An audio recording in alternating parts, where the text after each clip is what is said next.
While President Trump's declaration of a public health emergency doesn't mean more money to fight the opioid crisis, it does allow for some of the current funding to be redirected.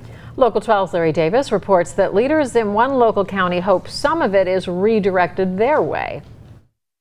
Butler County's battle with the heroin epidemic has been well documented. Overdoses and deaths are up.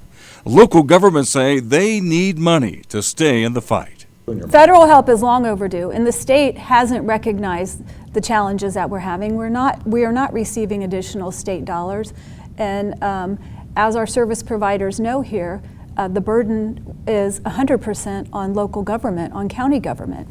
We hear about the number of people who are addicted.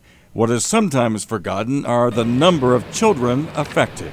It requires money to care for them. Butler County Children Services says half of all children placed in foster care come from homes where there was opiate abuse. Butler County is trying to ease their trauma. Many of the people that are addicted to heroin suffered childhood trauma, and a lot of their addiction is a result of trying to self-medicate away the trauma that they've never had resolved. Butler County has programs in place to guide these children down the right path. The Success Program places social workers in schools to work with students whose homes have been hit hard by the opiate crisis. But you think about kids who maybe no one's dared to dream with them, nobody has explored with them what their potential is. And so my message is you can do anything that you want to. With a little support and a little backing, you can be whatever you want to be. The experts agree that prevention is key.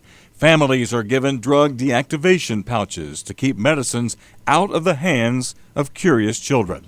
There are materials to build self-esteem, to show that they can be successful. They want to be a part of something bigger than themselves. And when you have a sense of love and community and service, and you're making a difference, that builds up a child.